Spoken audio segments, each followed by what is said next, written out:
Friends, इस module के through, इस सेशन के थ्रू मैं एक और जो मेजर प्रश्न आप लोगों के जहन में रहता है, जो भी सिविल सेवा परीक्षा की तैयारी करना चाह रहे हैं, वो है कि व्हेन शुड वन स्टार्ट, कि मैम हमें कब शुरू करना चाहिए इस प्रिपरेशन के लिए। इस मॉड्यूल के लिए मैंने जो कोटेशन चूज़ करी है, आप उस कोटेशन पर थोड़ा ध्यान देंगे तो I think most of the doubts आपके क्लियर हो जाएंगे, और ये एक बहुत बड़ा मोटिवेशन सोर्स भी रहेगा आपके लिए कि I wish it need not have happened in my time. तो इसमें जो कैरेक्टर है फ्रोडो, वो बोलते हैं गैंडाल्फ से कि काश ये जो हुआ है मेरे समय में ना होता, या मुझसे पहले हुआ होता या मेरे जाने के बाद हुआ होता। तो गैंडाल्फ बोलते हैं कि सो डू आई, हाँ मुझे काश मेरे साथ भी ऐसा होता, and so do all who live to see such times, but that is not for them to decide. All we have to decide is what to do with the time that is given to us. तो ये the fellowship of the ring का dialogue है। तो इसमें गंडाल्फ बोलते हैं कि जब भी आपके साथ कुछ बुरा होता है या सर्कमस्टांसेस आपके साथ ठीक नहीं होते हैं, तो आपको हमेशा ऐसा लगता है कि काश ये मेरे साथ ना हुआ होता। लेकिन ये उन्हीं सभी पे लागू होता है जिनके साथ ये होता है। लेकिन तब भी उनमें से कुछ लोग ऐसे होते हैं जो इतिहास रचते हैं, और कुछ लोग ऐसे होते हैं जो उसमें एक बहाना ढूंढ के, एक एक्सक्यूज़ ढूंढ के अपने आप को आगे बढ़ने के हर मौके से अपने आप को पीछे रखते हैं। सो आई थिंक ये एक बहुत बड़ी सीख रहेगी हमारे लिए। और इस कोटेशन के थ्रू आई थिंक मैं कह सकती हूँ कि अगर सिविल सर्विसेज एग्जामिनेशन अगर आपका ड्रीम है और आपको ऐसा लगता है कि आप बहुत बेहतरीन एक एडमिनिस्ट्रेटर बन सकते हैं और देश सेवा कर सकते हैं, तो मुझे ऐसा लगता है कि आपके लिए जो राइट टाइम है आज से, अभी से ही है। एग्ज़ाम को नोटिफिकेशन आया हो ना आया हो, वैकेंसीज आगे हों कम हो, आपका माध्यम हिंदी हो इंग्लिश हो, जो भी है, आपके जितने भी जो डर हैं आप उनको साथ में लेके धीरे धीरे आगे बढ़ते रहिए और अपने लक्ष्य प्राप्ति की ओर निरंतर लगे रहिए। अगर हम यूपीएससी की बात करें तो आपको मालूम होगा कि जो मिनिमम एज है 21 ईयर्स, 21 साल आपकी सेट हो गई है। यूजुअली आप देखते हैं कि जो काफ़ी सारे एस्पिरेंट्स हैं उनका जो ड्रीम होता है सिविल सर्विसेज ड्रीम का, वो डेवलप होता है जब वो अपने आसपास कलेक्टर साहब को, एसपी साहब को, साहिबा को देखते हैं after watching the officers of the same rank around their locality और in an event of their education institution, या फिर कोई और सिविल सर्वेंट आपके कभी इंस्टीट्यूट में आता है। तो जब आप बच्चे होते हैं तो इसी तरीके से अपनी सराउंडिंग्स को देख के आप सीखते हैं, अपना एक करियर पिकअप करते हैं। फिर दूसरा एक और हम देखते हैं कि हमारी कंट्री में जो नेचर ऑफ पावर पजेस होती है, जो अथॉरिटी होती है ऑफिसर के पास, एंड और जो ऑनर मिलता है, they get into the society और फ्रॉम द पीपल इंस्पायर। तो इस वजह से भी काफ़ी सारे बच्चे जो इंस्पायर होते हैं to become an officer of the same rank. और this is the case of our society, जिसमें कि आप आसपास की सराउंडिंग से ही देखते हैं कि मुझे ऑफिसर बनना है या नहीं। और इसलिए कई बार ऐसा होता है you are clueless about the ideal time और age to fulfil the dreams. तो आप सपना तो देखते हैं, बट उसे कब शुरुआत करनी है और उसे कितने समय तक उसको कंटिन्यू रखना है, इस चीज़ को लेके आप थोड़े से कंफ्यूज रहते हैं। तो हम उन्हीं सारे डाउट्स पे बात करेंगे। तो मैं फिर से 68 जो एनुअल यूपीएससी की रिपोर्ट है उसके ऊपर से ही उसी के डेटा लेके, उसी का ही ये आंकड़े लेके आपको समझाना चाहूँगी। तो आप देखेंगे कि 21 से लेकर 30 साल, इनफैक्ट 30+ का भी जो कैंडिडेट है वो अपीयर कर रहा है। मतलब कोई एक स्पेसिफिक एज ग्रुप के लिए हम कहें तो कोई ज़रूरी नहीं है, आप जहाँ पर भी हैं, जैसे भी हैं, आप बिल्कुल एग्ज़ाम को पिकअप कर सकते हैं, आप उसे क्लियर कर सकते हैं। जैसे आप देखेंगे प्रिलिमिनरी एग्जामिनेशन की इसमें बात बोली है, तो आप देखेंगे कि जो 21 से 24 साल का जो एज ग्रुप है, तो करीब 25% लड़के, 35% लड़कियाँ उसमें अप्लाई कर रही हैं। फिर थोड़ा और हम आगे 24 से 26 बोलें तो 21 और 24, फिर और आप देखें तो 19, 17, 14, 11, 18 और 12। तो आप देख सकते हैं कि हर उम्र से, हर वर्ग से इंसान अप्लाई कर रहा है। लेकिन फिर भी जो आपके 21 से 25-26 साल, जिसको मैं वैसे भी बहुत प्रोडक्टिव और गोल्डन फ्रूटफुल पीरियड मानती हूँ, अगर आप इस वक्त अगर आप मान लीजिए प्रिपेयर करते हैं तो आई थिंक आपके पास जो एक गलती करने की जो गुंजाइश होती है वो बढ़ती है, क्योंकि आपके पास एक एज का फैक्टर होता है। तो डेफिनेटली वो आपके लिए एक बेनिफिट रहेगा। बट अगर नहीं भी है तो आप बिल्कुल, आप जिस भी उम्र में हैं आप उसको स्टार्ट करें। फिर देखिए यूपीएससी ने मेंस एग्जामिनेशन के लिए बोला है कि प्रीलिम्स होने के बाद मेंस में आप देखिए तो सबसे ज़्यादा 24 से 26 साल में आप देख सकते हैं कि 25-32, और इस तरीके से आपका ये जो कैंडिडेट्स हैं वो क्लियर कर रहे हैं। 26 से 28 में भी आप देख सकते हैं। तो हर वर्ग से जो स्टूडेंट है वो क्लियर कर रहा है। तो इस तरीके की आप डाउट नहीं रखेंगे। आइडियल एज आप देख ही रहे हैं कि 21 to 26 में अगर आप तैयारी शुरू करते हैं या 1 या 2 अटैम्प्ट आप अपने करते हैं तो डेफिनेटली आपके पास एक एज का बेनिफिट हो जाता है कि मान लीजिए आपका फर्स्ट अटैम्प्ट या सेकेंड अटैम्प्ट में गड़बड़ हो भी जाती है तो आपके पास गुंजाइश होती है आगे अटैम्प्ट लेने की। मुझे ऐसा लगता है कि उस वक्त आपके पास पारिवारिक जिम्मेदारियां भी इतनी नहीं होती हैं, तो आपके जो माता पिता भी हैं वो आपको मौका दे सकते हैं कि आप अपनी प्रिपरेशन जारी रखें। तो आई थिंक वो एक अच्छा समय रहेगा आपके लिए अगर आप उस समय में सिविल सर्विसेज को चुनते हैं अपना करियर के लिए।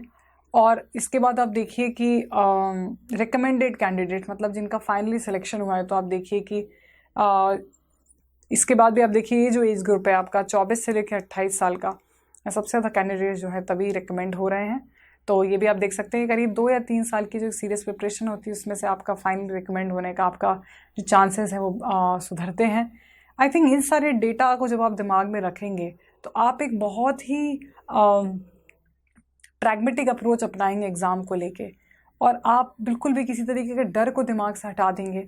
आप फर्स्ट अटैम्प्ट, जैसे कि एक हमारे दिमाग में डाउट रहता है कि फर्स्ट अटैम्प्ट सेकंड अटैम्प्ट, तो कोई बात नहीं अगर आप एक अटैम्प्ट में सेकंड अटैम्प्ट में नहीं कर रहे हैं तो आप देखिए क्योंकि काफ़ी सारे कैंडिडेट्स उसी एज कैटेगरी में फॉल कर रहे हैं, तो आप बिल्कुल फुल अपने एंथुसियाज़म के साथ बिना किसी इन दूसरी चिंताओं को अपने दिमाग पे हावी होने के बजाय बिल्कुल फुल प्रिपरेशन में अपने आप को रखें। तो देखिए उन्होंने लिखा भी है कि जो मेल कैंडिडेट्स की हम बात करें जो सिविल सर्विसेज में थी कि हाईएस्ट परसेंटेज जो है वो एज ग्रुप 21 से 24 है, लेकिन मेंस में आप देखिए जो मैक्सिमम है वो 24 से 26 है, क्योंकि आप 21, 22, 23 में स्टार्ट करते हैं और 1-2 आपके अटैम्प्ट में हो सकता है आपका performance up to the mark ना हो, फिर आप इम्प्रूव करते हैं, रैंक इम्प्रूव करते हैं, सर्विस इम्प्रूव करते हैं। ये however among the recommended candidates आप देखिए कि 24 से 26 ही हाईएस्ट परसेंटेज है, 27.5% जो थे वो। इसके बाद आप देखिए कि हाईएस्ट परसेंटेज जो रहा है फीमेल्स में हम देखें तो वो भी 21 से 24 में हाईएस्ट परसेंटेज रहा है, और मेंस में 32 जो रही है 24 से 26। तो करिए अब देखिए 24 से 26 एक ऐसी एज है जहाँ पे सबसे ज़्यादा कैंडिडेट सेलेक्ट हो रहा है, और फिर आप देखिए कि 24 से 26 में हाईएस्ट परसेंटेज है जो सिलेक्ट भी हो रहा है फीमेल्स के लिए। एक और पक्ष पे हम बात करते हैं कि बहुत सारे आईएएस टॉपर्स ऐसा कहते हैं कि it was their childhood dream to become an IAS और आईपीएस ऑफिसर, और चाइल्डहुड से ही उन्होंने मान लीजिए अपने 11th, 12th, 10th से ही उन्होंने एग्जामिनेशन को पिकअप किया है, और उन्होंने अपनी ग्रेजुएशन को भी उसी तरीके से हो सकता है पॉलिटिकल साइंस, हो सकता है हिस्ट्री उन्होंने अपना लिया हो मास्टर्स, जिसके थ्रू उनको हेल्प मिली हो। तो ऐसे भी कैंडिडेट्स होते हैं। कुछ स्कूल डेज से स्टार्ट कर देते हैं, कुछ अपने सीनियर सेकेंडरी 12th के बाद, कुछ अपने ग्रेजुएशन के बाद। लेकिन इसके बावजूद भी हम कहेंगे कि आइडियल एज की अगर हम बात बोलें, वैसे तो मैं आपको बता ही चुकी हूँ कि अगर सिविल सर्विसेज आपका सपना है तो माय डियर फ्रेंड्स आप किसी भी एज बैरियर को, परसीव्ड एक डिसएडवांटेज को अपने दिमाग पे हावी नहीं होने देंगे। लेकिन मान लीजिए अभी आप 10th में हैं, आप 12th में हैं, या फिर आप अंडर ग्रेजुएट हैं और आपको ऐसा लग रहा है कि when should be totally immerse myself, when should I totally immerse myself in the preparation, तो हम उस आइडियल एज की बात करेंगे। तो जैसे कि परफेक्ट एज की हमने बात बोली ही है, ठीक है, 26 से 28 साल के लोग भी इसमें कर रहे हैं, ठीक है, और 30 साल के बाद की भी हम देखते हैं कि लोग सक्सेसफुल रहे हैं। इसके बाद एक और पक्ष पे बात करना चाहूँगी, वो ये रहेगी कि आपका जो एकेडमिक फोकस है वो कभी भी साइडलाइन नहीं होना चाहिए। अगर मैं अपनी बात बोलूँ तो मैंने कभी भी अपने 10th में, 11th में, 12th में, ग्रेजुएशन में कभी भी अपने उस समय की उस पढ़ाई के साथ कॉम्प्रोमाइज़ नहीं किया, उसमें भी अप टू द मार्क रहने की कोशिश करी है। और ये जो सारी एडवाइस है ये मैं देना चाहूँगी उन बच्चों को, स्कूल के बच्चों को, या फिर अपने जो बच्चे अंडर ग्रेजुएट हैं, अभी अपने 3rd ईयर में हैं, 2nd ईयर में हैं, कि आप लोग बिल्कुल भी अभी अपने प्रेजेंट एकेडमिक्स के साथ कॉम्प्रोमाइज़ नहीं करेंगे। आप जहाँ हैं, जैसे हैं, वहाँ पे एक्सेल करने की बिल्कुल कोशिश करेंगे, ठीक है। इनफैक्ट मैं आपको ये भी बोलूँगी कि इनफैक्ट इंजीनियरिंग के लिए अगर मैं आपको बोलूँ तो when I was in my final year तो बड़ा हेक्टिक हो गया था, क्योंकि मेरा फाइनल ईयर का प्रोजेक्ट भी था, उसके साथ मैं सिविल सर्विसेज के लिए भी लिखने लगी थी। लेकिन आप देखेंगे कि मैंने बिल्कुल भी अपने फाइनल ईयर के प्रोजेक्ट को कॉम्प्रोमाइज़ नहीं किया है। थोड़ा सा टाइम मैनेजमेंट आपका बन सकता है, बिगड़ सकता है, आपको मुश्किलात आ सकती है, लेकिन आपको अपने ग्रेजुएशन के साथ बिल्कुल कॉम्प्रोमाइज़ नहीं करना है। और आपने पहले भी देखा, जो मैंने आपको स्लाइड्स में बताया है, कि 24 से 26 साल एक ऐसी एज है जहाँ पे सबसे ज़्यादा कैंडिडेट सिलेक्ट होता है। तो even if you are missing it in first attempt और second attempt, it is okay, you are not alone. काफ़ी सारे लोग उस वक्त भी क्लियर करते हैं। और अगर आप अपने कॉलेज की स्टडीज़ को बिना कॉम्प्रोमाइज़ किए भी अगर तैयारी करते हैं, तो that would be in ideal condition, अगर आप कर सकते हैं तो। अब हम आ जाते हैं कि अगर आप 10th 12th या अंडर ग्रेजुएट हैं, तो आई वुड जस्ट से कि आपका ग्रेजुएशन का फाइनल ईयर आपके लिए बेस्ट टाइम हो सकता है प्रिपेयर करने का। और आपके ग्रेजुएशन के 1 साल के बाद, जैसे मान लीजिए आपका जून 2019 में ग्रेजुएशन कंप्लीट हुआ है, तो जून 2019 से जून 2020 का जो आपका 1 साल जब आप छुट्टी लेके अपने घर पे प्रिपेयर करेंगे या जहाँ भी आपको ठीक लगता है प्रिपेयर करेंगे, तब आपको एकदम एग्ज़ाम मोड में प्रिपेयर करना है। तो that would be the most ideal, I would say, time जब आपको अपने आप को सिविल सर्विसेज के लिए पूरी तरह मोल्ड कर लेना चाहिए। और एक और जैसे इसमें बोला है कि ऑल्सो मान लीजिए अगर सिविल सर्विस एग्जामिनेशन क्लियर नहीं भी होता है, तो it is absolutely okay, it is not end of the world, you still have time for an alternate career.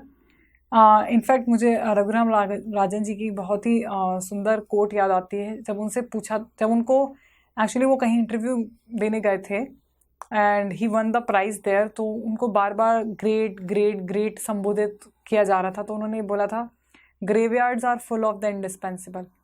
तो आई थिंक जब मेरे मन में डाउट आता था कि मैं एग्जामिनेशन क्लियर कर पाऊँगी नहीं कर पाऊँगी, या मैं लेट हो गई हूँ या जो भी है, तो मुझे हमेशा ऐसा लगता था कि नहीं, मैं अपने आप को याद दिलाती थी कि नहीं, my life is bigger than this exam.